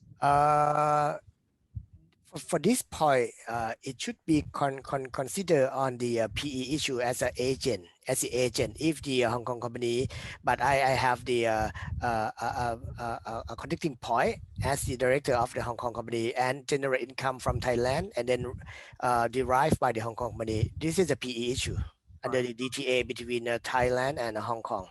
Right. Okay. Yeah. Any broader structuring considerations, Joe, with respect to the trading company that you've seen in practice? Anything that you'd wish to highlight when it comes to this sort of configuration with Thai clients? Anything that you're seeing? Well, your question just now with respect to Thai people, Thai residents acting as director of a Hong Kong company, that's spot on. I very often see that situation where Thai people based in Thai residents are making the trading decisions for a Hong Kong trading company, even if they trade with themselves. The real question is, how is this going to get disclosed or discovered by the Thai tax authorities? Anybody has any views on this? At what point in time this becomes a real issue for the Thai residents? Disclosure will come from, it will come from the UAE. In the example that we've given, it is the account held in let's say a Dubai account. It's that account that will end up reporting through to the Thai tax authority, but it won't necessarily contain a heavy amount of detail with respect to the trading entity. That's the parent of that group. So that there will be a disclosure on this structure. It's just whether or not that will make a difference, given that it's a trading entity rather than an investment company. I don't know if Trinipat, do you have any views on that, Trinipat? I don't think under the current tax law, I don't think this is a tax impact in Thailand, but after CIS, not sure, because just this course and the Thai revenue department may raise a question to the taxpayer. Right. Okay, moving on to the next one. This is a trust structure. So we've got a Singapore trust, BVI company, and then we've got a bunch of financial accounts. So we've got a depository account in Singapore, an ETF based in Hong Kong, and then an account in the US. Now, the only difference with this structure, the other one is now we've put a trust between the client and the underlying BVI company. So looking at it from a US standpoint, John, we've got this US account held by a BVI, and now we've got a trust. Is there any particular difference? This BVI obviously is an investment company. Looks like all it does is hold ETFs. No real change here. You know, as we said, U.S. not participating in CRS, and so we're not really concerned with the CRS elements and aspects of it. Under the reciprocal agreements, as I mentioned, the U.S. has not put in place any equivalent structuring where U.S. trusts would report or banks would gather that type of trust related information in order for the US based bank to report that data. So, you know, no change to really what we were looking at earlier with just the company by inserting the trust above it. From an international standpoint, it's really the looking at the Singapore account that would report straight through and to Thailand, because of the BVI company would not be trading, for instance. It would just be an investment company. So you would have a report emanating from Singapore, and it would track through the parties of the trust. So you would end up with the settlor being disclosed protector beneficiaries to the extent that they are receive distributions. Again, from the international standpoint, the BVI company, you would have to see whether or not economic substance rules apply. Generally, they would here. The ETF would be an equity interest. Holding accounts wouldn't negative. So even if you have interest-bearing accounts, that wouldn't negative economic substance analysis. So the possibility is that this company needs to have staff and premises. If it doesn't, there could be a spontaneous disclosure, again, to Thailand of the controlling persons. And that, again, would capture the settlor at minimum. From a beneficial ownership register perspective, this is the interesting aspect of this. Because there's a BVI company, it doesn't matter that you have a Singapore trust above it. The BVI company would display on the beneficial ownership register the same parties, regardless of if it was a Singapore trust, Jersey trust, or anywhere else. It will still display the full range of effective beneficial owners, which is the protector, settlor, and all the beneficiaries, regardless of the type of trust you've got above it. It's because of the BVI company that you have the beneficial ownership disclosure that will occur publicly available. Thai tax considerations here. So here, in fact, we've got a trust. Yep. So we've got Thai individuals involved with the trust settlor, creating the trust, etc. What Thai tax considerations would there be on creating the trust? And then later on, if the settlor passes away, is there a Thai tax charge? Is there an attributed income charge for anything that the underlying structure generates? Well, how would the Thai tax deal with this type of structure? Okay, thanks, Zach. First of all, Thailand, we have no the trust law. We have only the trust for the capital market. For example, real estate investment trust or REIT. But you know, the draft law of the private trust under the process. But currently, the SEC will be regulated to be the regulator for the Thai trust. But you know, they are ignored to be the regulator for the trust in Thailand. And then we don't know the future of the trust law in Thailand in terms of private trust or family trust. But I think from this structure, it is an offshore trust, and then a Thai citizen set up the offshore trust under the trust deed. It depends on the nature of trust, Zach. It depends on the controllable trust or uncontrollable trust. If the settlor set up the controllable trust, this is not subject to the gift tax or inheritance tax during the setup period. But for uncontrollable, this is not subject to the gift tax as well in terms of the settlor. But you know, we have one case of the client in the Thai stock market. The SEC raised this question for the high net worth individuals in case of a controllable trust, because this guy transferred the high value of the shares in the Thai stock market to the controllable trust in Singapore, and the Thai SEC count as a part of controllable trust shares in the trust, and then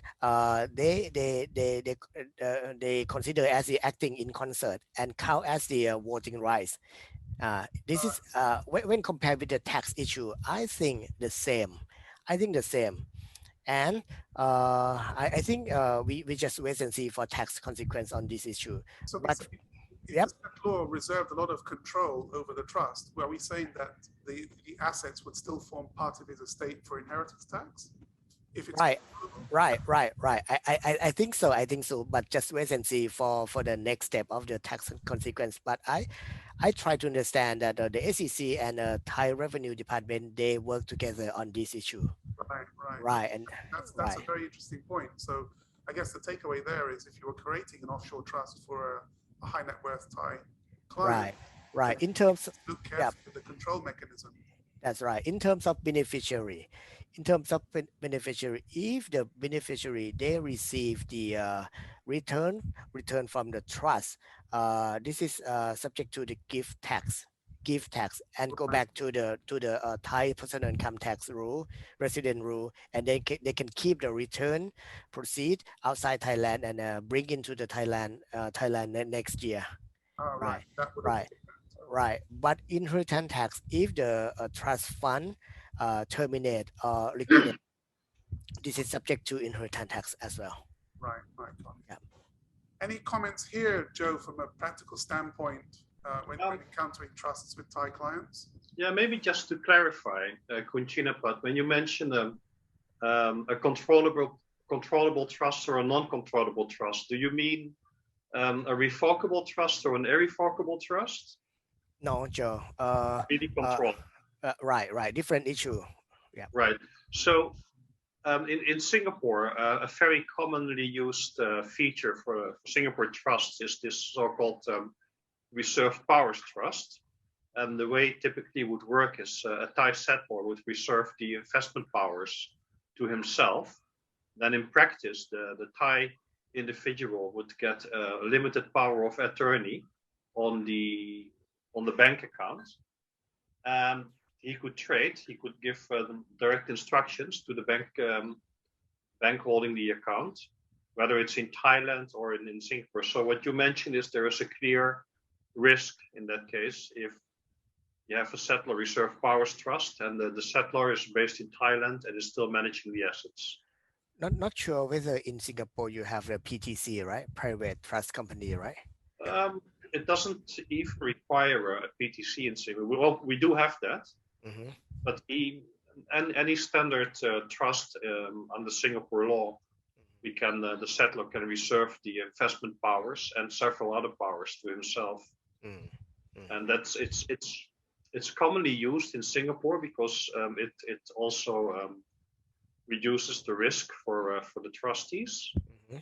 So that's a clear risk, if I understand you correctly. Right. From the SEC perspective, they concern on the if the sole discretion controlled by the trustee is okay. This is non-controllable, but some controllable, for example, benefit or return of bank account, as you mentioned earlier, it we regard it as a controllable trust. Okay. Yep. Something to bear in mind. That's pretty important. Yep. Because it's widely used in Singapore. Thank you. Yep. Okay, final example.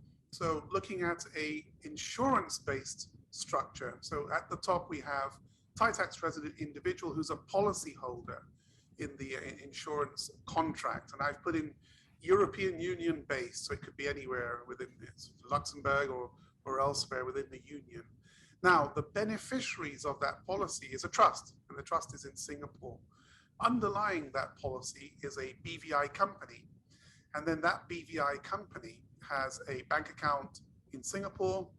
It's part of a private equity fund based in the Cayman Islands, and then also has a bank account in the US. So fairly complex structure, I guess, with multiple layers.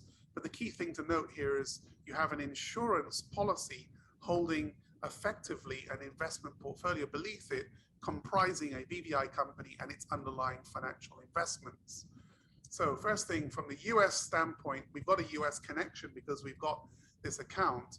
How will the US deal with this, John? Because we've got a BVI company, it's not trading, it's not doing anything other than just holding these investments, but it itself, the ultimate shareholder, is a life company effectively. So how do we deal with this from a US tax perspective? Yeah, so the simple answer is no look through for that active business, like we touched on in the earlier example. So there is not going to be any gathering of information at the U.S. level in regard to the policyholder. So it's a bit of a black box in that regard. So the U.S. is not going to have any information. Now, one thing I will mention that's not directly connected to this example, but because the example mentions it, I think it's important to note this.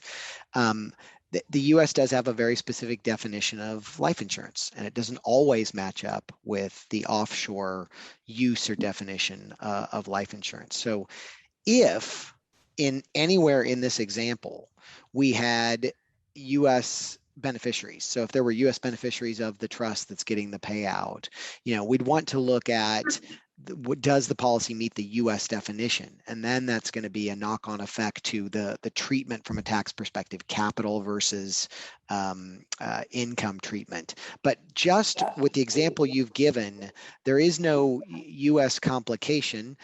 Same as we talked about before, income will be US sourced, but that'll be most likely handled through withholding.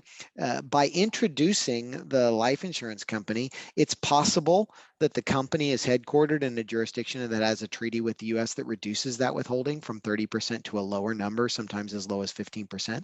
So you might have less withholding and less tax liability, but the process itself is going to be the same, and there is not going to be any information collected on the ultimate owner of the policy.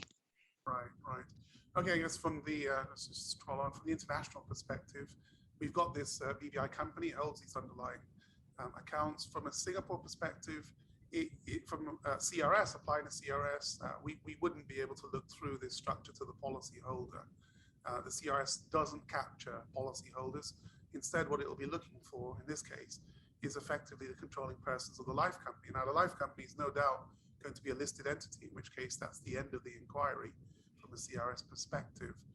Now, switching to looking at economic substance, looking underneath this, yes, we've got pure equity there, but even if we have an economic substance failure, again, they're looking for the beneficial owners of the life company. So again, we wouldn't have a reporting outcome for the policy holder.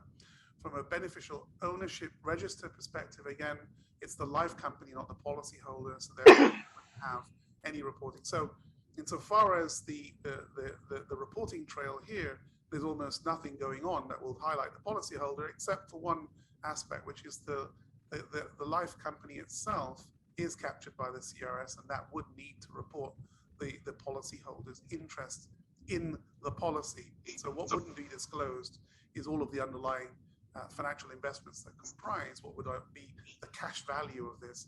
But that would be a report made from the relevant European Union country in which the life policy is situated, or the life company situated, to the Thai tax authority. But that would be the only disclosure that occurs. Insofar as the trust is concerned, that would not be disclosed by the European Union life company. The only way in which that would be disclosable is if they were effectively an insurable event. And until that occurs, then that wouldn't be subject to disclosure. So of all the structures, this is the one that reveals the least amount of reporting footprint from the international financial surveillance perspective. Now, looking at it from a Thai tax consideration, we've got this sort of insurance policy. It's obviously an insurance policy that's related to investments. It's not a term life policy.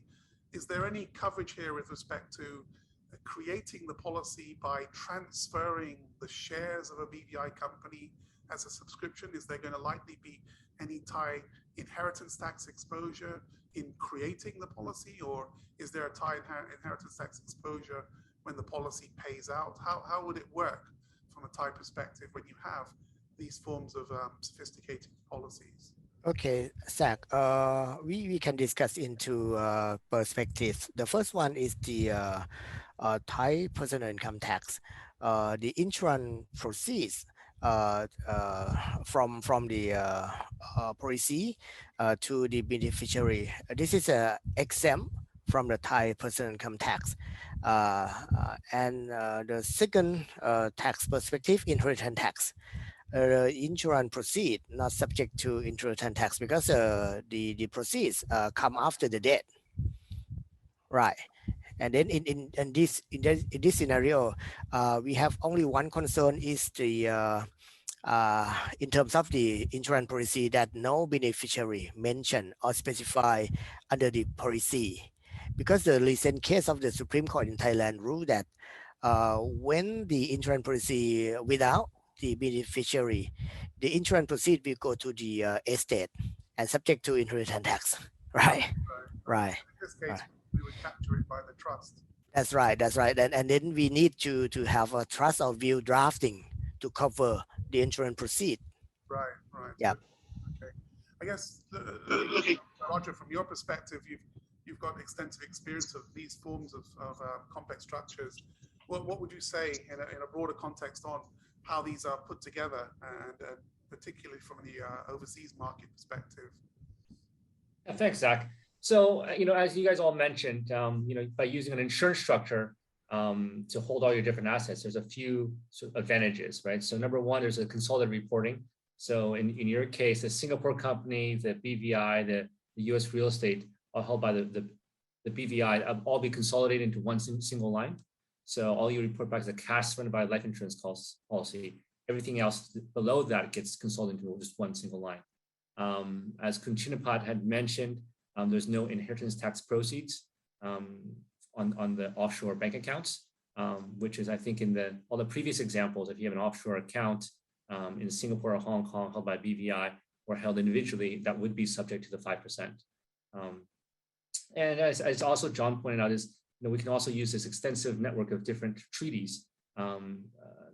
So in terms of finding a proper jurisdiction. So for example, if we used a jurisdiction such as Austria or Ireland or Barbados, which has a very good double tax treaty with the US, all of a sudden the withholding taxes can be reduced from 30% down to 15%. So sometimes with the savings of the Thai inheritance tax of the 5% or 10% if it's non-direct, and the withholding taxes, sometimes by putting this extra layer of an insurance, it actually makes it a more effective way for Thai to hold your different assets. And I think the one other thing that we do see that's also advantageous is that the avoidance of probate. So I think the Thai families today, oftentimes have assets in different jurisdictions. They may have assets in the UK and Thailand, Singapore, Hong Kong, Australia. And obviously if the insured person passes away, the first generation passes away, the family has to go to probate in each of these different jurisdictions. And then oftentimes can take quite a bit of time and money. It's a quite complicated process. And so by structuring via an insurance, the distributions are very quick and very easy, avoids probate, and distributions are in 30 days or less.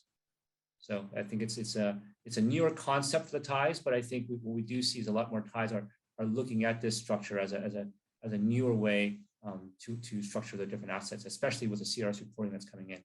They like the fact that it's consolidated reporting.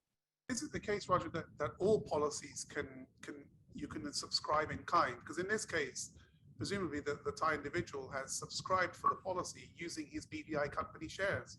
Is that the same with every policy, or how does it work? Yes, correct. So what you can do is, you can contribute assets in kind. So in this case, you would just take the BVI shares or the bank account, and you can use that as the basis of a premium. So just contribute that in. You won't have to sell or restructure anything. You just contribute that in. We also have cases where Thais have already set up trusts, and they have maybe offshore companies that they held. So trust holding a BVI holding bank account or an onshore company. All you can simply do is just take the shares of the BVI company and just put it in as premium. So it's a very effective way to do the structuring. Joe, any comments on this structure and some of the more topical things going on, let's say, in the Singapore market? Just one question about if the policyholder is also either a director or he has a limited power of attorney on the accounts that are under the BVI company, which is under the policy, would that affect the integrity of the structure somehow? No, there's no issue whatsoever. So, I think, especially in Asia, especially in Thailand, obviously in Thailand, there's no CFC rules. So you can have full limited power attorney back to the individual in terms of voting rights, in terms of the control of the different assets. So no issues whatsoever. From looking at it from the sort of beneficial ownership perspective, you need to be careful how much power they're given. That might cause them to be a person with sort of significant control. So, but the rules are different in different jurisdictions. So you need to consider, how they're applying and how they're developing. But from that perspective, there wouldn't be anything. Yeah, it's a very good point, and that's something that we can definitely advise on. And then one of the issue that John had brought up, which was obviously if we have a U.S. person The simple way to structure that is that we have several U.S. compliant carriers. So the U.S. compliant carriers, these are either onshore carriers or an offshore carrier with a 953D exemption. They're considered a U.S. carrier. It's a U.S. policy. So it's to be fully structured so that it's compliant for both an international context and a U.S. context, all in the same box. So there's no issues there. So you could really help Thai families who have beneficiaries, children who are living in the U.S., which happens in a lot of cases, right? Correct. So I think it's, oftentimes what we can do is, in those cases, we oftentimes do see a foreign grantor trust that's in place, for the U.S. beneficiaries. I think there's two issues that sort of come up with that. Is that while the first generation is involved, obviously there's a CRS reporting, there may be some Thai inheritance tax issues. The PPLI can solve for that, or the insurance policy can solve for that. But also when the first generation passes away and becomes a foreign non-grantor trust, usually the assets, they may be faced with some UNI, DNI issues, undistributed net income, distributed net income. So colloquial, a lot of the tax attorneys call the throwback rule issues. So these are very punitive tax concerns, if not structured properly. But if you have a PPLI underneath it, the PPLI can act as sort of an accumulator, as a blocker. So even if it goes to the second generation, you have the PPLI that still holds the assets. So sometimes it's actually more effective using a foreign grantor trust with a PPLI. That can be Yeah, absolutely. I want to echo that. That's a nice circle back to the final concept I mentioned in my presentation, that the U.S. has an anti-deferral approach. The large exception to that is a U.S. compliant life insurance policy. Life insurance under the U.S. system is a legitimate way of deferring income tax exposure. So Roger's absolutely correct.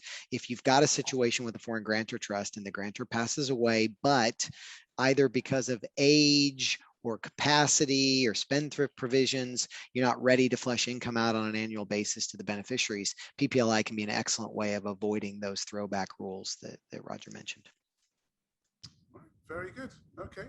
Well, I think we'll move on from this and just look at the sort of questions that we've had. I think, John, you've been answering some of these anyway during the meantime. Not sure if we've have any left after all of that. Okay. No, I think you've answered all of the questions. Well, could I just in person, I'd like to just touch on them real quickly, just in case people didn't read the chat, and maybe just to give a little bit more depth. The two questions that came up that I answered in the chat, one was about the portfolio interest exemption. As we touched on in the examples, there's a withholding regime where U.S. sourced income is handled by the bank or the financial institution. So the ultimate taxpayer offshore never really has to file anything or really see the tax. There's a notable exception to that. That's the portfolio interest exception, where it's relieved of that 30% standard withholding obligation. So it's a tax advantaged way to invest. There's very particular rules about the type of portfolio interest, the debt. Think of it in terms of like bond investments rather than stocks or securities. But there are very particular rules about that.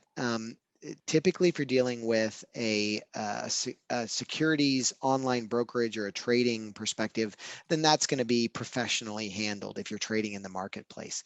But if you're doing any type of family transactions where you've got complex family structuring and investments in the U.S., you want to be very careful about making sure that it meets the specific definitions in order to meet the portfolio interest exemption. Non-transferable is a big part of that, typically, if it's not through an online exchange. But then the question that was raised in the chat is a good one, which is individuals can hold that and benefit from it. Could a corporate entity benefit from it? And the short answer is yes, it can, but you want to be careful because corporate entities, unlike individuals, there are 10% shareholder restrictions. So again, if you're in an intra-family situation and you've got a foreign company with a U.S. subsidiary and you're setting up loans to get around withholding from that U.S. sourced income, probably not going to work because if you're interconnected in any way, that company's not going to be able to. But in true third-party transactions where the corporate entity is holding a note from a U.S. Issuer and has no ownership connection to the U.S. issuer, they can qualify for that portfolio interest that eliminates the U.S. withholding and the U.S. tax liability. The other question was concerning this U.S. estate tax liability, and most people are shocked when I talk about non-U.S. persons having an exposure when they're holding those. But the second question that always comes up, and it came up in the chat today, is how in the world is the U.S. ever going to enforce this? Is this really going to happen? You know, like I mentioned, the days of the U.S. not being involved internationally and demanding information are over. So they're being very aggressive in going after banks. The hook is typically the QI, or the qualified intermediary agreement, that all the banks are signing that allows them to serve as a broker for U.S. securities and hold them and trade them and all that. They're signing up to the withholding regime. And then that's a hook where they've signed an agreement for tax liabilities. The IRS can go in and say, oh, there's an estate tax exposure. You've also got to withhold on that or help us get that before you release the fund. So that's the hook. The other thing is just straight transferee liability. So if you've got a foreign trust that holds the assets on behalf of beneficiaries and is not a blocker, the trustee, before it's making distributions, needs to be careful that tax liabilities are handled and get a tax declaration signed by the recipient, because the IRS can go after the big money, fat pocket trust company rather than the individual and say, look, you had this money, you let it go, you should have known that there was a tax liability before you released it. So transferee liability can be enforced in local courts and local jurisdictions. Great. Okay, well, look, we're just coming up on 2 hours. I think we'll bring it to a halt at this stage. You will circulate copies of the slides as well as the recording. With the slides, you'll get the email addresses of everybody who's on panel. So if you need to take it offline and have a discussion, then please do. But for the moment, I'd just like to thank all of my panelists for today's Kunchinabat. Thank you very much, John, Roger, and Joe. Thanks, guys. And yeah, we'll be circulating the slides shortly. Okay, thanks, guys. Thank you. Thanks. Thanks, Zach. Bye. Bye.